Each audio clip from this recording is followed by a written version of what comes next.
जोहार दोस्तों, सभी झारखंड वासियों का स्वागत है हमारे एक और न्यू वीडियो में आपके अपने यूट्यूब चैनल दास ग्रुप यूट्यूब चैनल में। ठीक है, तो आज का ये वीडियो महत्वपूर्ण रहने वाला क्लास है 12 के लिए, क्योंकि ये बायोलॉजी का जो कि है रहने वाला। ठीक है, जो आप सभी का प्रोजेक्ट रेल के तहत पूछे जाने वाले महत्वपूर्ण प्रश्न है। ठीक है, तो यहाँ पे जो कि है बायोलॉजी का जो कि यहाँ पे एम प्रश्न हम लोग लेके आ चुके हैं। ठीक है, मोस्ट इंपॉर्टेंट प्रश्न हम लोग लेके आ चुके हैं जो आप सभी का बोर्ड एग्जाम से संबंधित रहने वाला है और फाइनल जो कि है अर्धवार्षिक परीक्षा में भी पूछा जा सकता है। तो चलिए फटाफट हम लोग वीडियो को शुरू करते हैं। वीडियो को शुरू करने से पहले जो हमारे यूट्यूब चैनल में नए हो जल्दी से हमारे यूट्यूब चैनल को सब्सक्राइब करो। ठीक है, और वीडियो को लाइक करो। ठीक है, चैनल को जो कि है सब्सक्राइब करो और नीचे जो कि है आप सभी कमेंट जरूर करना। ठीक है, चलिए हम लोग वीडियो को शुरू करते हैं। वीडियो को शुरू करने से पहले आप लोग को मैं बताना चाहूँगा वीडियो शुरू से लेकर अंत तक देखिए। ठीक है, शुरू से लेकर अंत तक अगर आप लोग नहीं देखते हो तो आप लोगों को कोई भी प्रॉफिट नहीं बुझाएगा। वीडियो को पूरा अंत तक ही देखना पड़ेगा आप लोग को, तभी आपका प्रॉफिट बुझाएगा।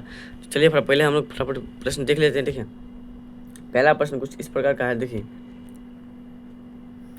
पहला प्रश्न है, जब कोई गुण एक से अधिक विपरीत जोड़ो, ठीक है, एलील द्वारा संचालित होता है तो उसे कहते हैं। ठीक है, तो क्या कहते हैं?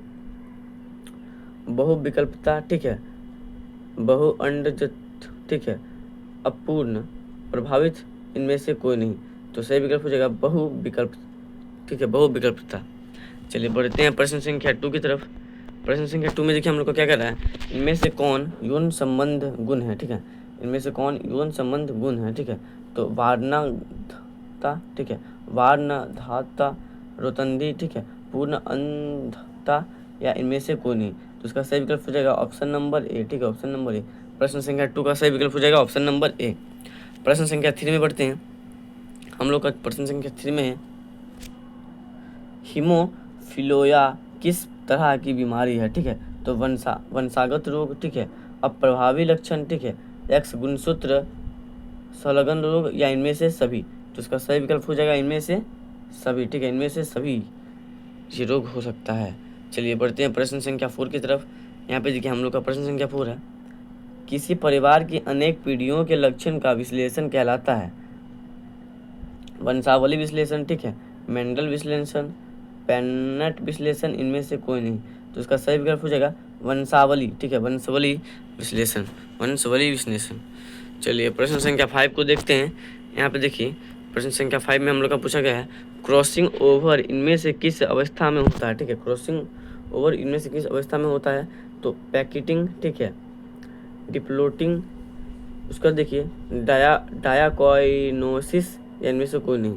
तो प्रश्न संख्या 5 का यहाँ पे सही विकल्प हो जाएगा ऑप्शन नंबर ए। ठीक है, option number A, option number बिल्कुल सही हो जाएगा इसका राइट आंसर,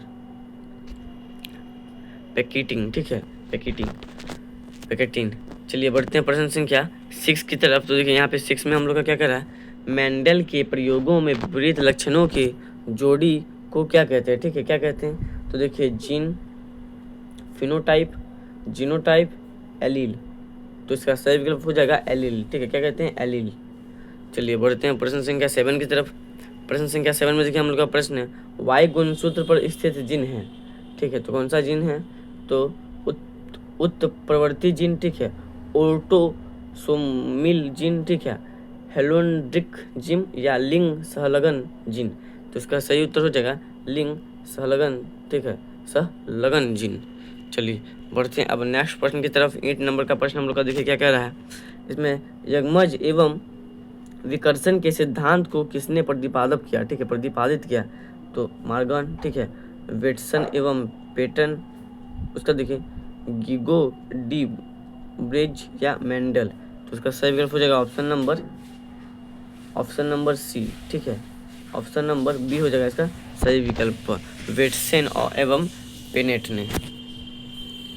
चलिए 9 नंबर का प्रश्न देख लेते हैं। यहाँ पे हम लोग का 9 नंबर का प्रश्न है, मेंडल ने, ठीक है, मेंडल ने प्रस्तावित किया, क्या किया, कि आनुवंशिकी के नियम, ठीक है, अर्जित गुणों के वंशगत, ठीक है, वंशगत संलग्न के नियम, या ऊर्जा का नियम। तो मेंडल के प्रभाव से हुआ था ठीक है, वंशानुगत के नियम, ठीक है, यानी कि आनुवंशिकी के नियम, यानी कि वो वंशानुगत के जो कि दिशा में थे। चलिए प्रश्न नंबर 10 देख लेते हैं हम लोग का, संबंधित की खोज किसने की? मेंडल ने, स्टैलिन एवं मिलर ने, पेनिन ने, या फिर इनमें से कोई नहीं, तो इसका सही विकल्प हो जाएगा पैनेन। ठीक है, पैनेन। प्रश्न संख्या 11 की तरफ देखिए। प्रश्न संख्या 11 हम लोग का क्या कर रहा है, मानव में क्रोमोसोम की कुल संख्या है तो 46। कितनी संख्या होती है मानव में कुल? 46, जो 23 जोड़े की होती है। ठीक है, 23 दूने 46। चलिए नेक्स्ट प्रश्न को देखते हैं हम लोग। यहाँ पे देखिए, कोशिका विभाजन के समय, ठीक है, क्रोमोडेट के विसंयोजन की अनुपस्थिति के कारण एक क्रोमोसोम की अधिकता या हानि कहलाती है। तो क्या कहलाती है? तो देखिए इसका उत्तर यहाँ पे दिया हुआ है असुगुणिता। ठीक है, असुगुणिता। चलिए बढ़ते हैं प्रश्न संख्या 13 की तरफ। तो देखिए यहाँ पे प्रश्न संख्या 13 में हम लोग क्या पूछा है, वह विकर जिसमें हीमोग्लोबिन अणु की बीटा, ठीक है, ग्लोबिन श्रृंखला की छठी स्थिति में ग्लूटामिक अम्ल का वैलिन द्वारा प्रतिस्थापन होता है कहलाता है। तो सिकल सेल एनीमिया। ठीक है, सिकल सेल एनीमिया कहलाता है, एनीमिया। चलिए बढ़ते हैं प्रश्न संख्या 14 की तरफ। तो यहाँ पे है, यहाँ पे देखिए प्रश्न नंबर 14 है, थैलीसीमिया एक क्या है? तो थैलेमिसिया क्या है? तो देखिए यहाँ पे ऑप्शन उत्तर है एलिस। ठीक है, एलिग क्रोमोसोम संकलन अप्रभावी जीन रक्त विकर है। ठीक है, चलिए उसके बाद हम लोग देखते हैं प्रश्न संख्या 15 को। देखिए डाउन, ठीक है, डाउन सिंड्रोम को सर्वप्रथम किसने खोजा? ठीक है, तो देखिए लॉन्गडन डाउन ने। ठीक है, लॉन्गडन डाउन ने, इसलिए उन्होंने अपने जो किया डाउन को बरकरार रखा।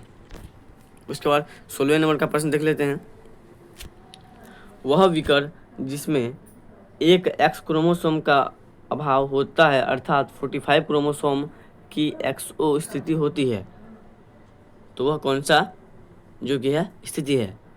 तो टर्नर। ठीक है, टर्नर सिंड्रोम होता है।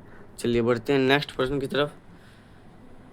17वें नंबर का प्रश्न देख लेते हैं, केंद्रक में मिलने वाली अम्लीय पदार्थ डीएनए की खोज थी। तो फ्रेडरिक। ठीक है, यहाँ पे देखिए फ्रेडरिच मेसेर ने किसने खोजा था? तो फ्रेडरिच मेसेर ने। उसके बाद और एक जो हमारा प्रश्न है 18वें नंबर का, वो देखिए कुछ इस प्रकार का है, मनुष्य के अणु, ठीक है, अनुनित डीएनए में होता है। यहाँ पे देखिए 4.6 × 10⁹ कार्ययज्ञ होता है। ठीक है, बीपी जिसको बीपी कहते हैं। तो कितना बीपी होता है? 4.6 × 10⁹ कार्ययज्ञ यानी कि बीपी। चलिए 19वें नंबर का प्रश्न को देखते हैं हम लोग। डीएनए में उपस्थित शर्करा है डीऑक्सिरिक बेस। ठीक है, डीऑक्सिरिक बेस निम्न में से कौन सही है? तो दोनों सही हैं। ठीक है, ठीक है, एडेनिन थाइमिन के साथ यग्म बनाता है तथा ग्वानिन साइटोसिन के साथ यग्म बनाता है। उसके बाद हमारे जो कि नेक्स्ट प्रश्न को देखें। यहाँ पे 21वें नंबर का सब्जेक्टिव प्रश्न है। यहाँ पे पूछा गया है उत्परिवर्तन, ठीक है, को परिभाषित करें। तो उत्परिवर्तन किसी डीएनए अनुक्रम में स्थायी परिवर्तन होता है जो आनुवांशिक सूचनाओं को बदल देता है। ठीक है, इसके बाद 12 नंबर को देखते हैं। तो मूल सिद्धांत सेंट्रल डिग्मा को परिभाषित कीजिए। तो मूल सिद्धांत के अनुसार आनुवांशिक सूचना डीएनए से, ठीक है, आरएनए के माध्यम से प्रोटीन तक बहती है। इसमें डीएनए से आरएनए, ठीक है, ट्रांसक्रिप्शन और आरएनए से प्रोटीन अनुवाद शामिल है।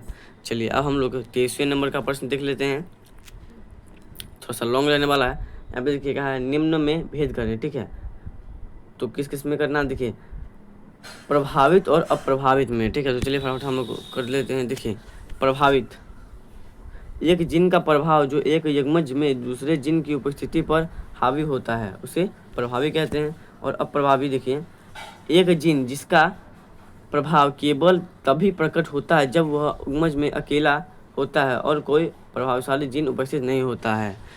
उसके बाद देखिए और भी है, यहाँ पे देखिए सम युग्मनिज और विषम युग्मनिज। तो देखिए सम युग्मनिजी जब किसी जीन के दोनों एलील एक ही होते हैं, उदाहरण ए।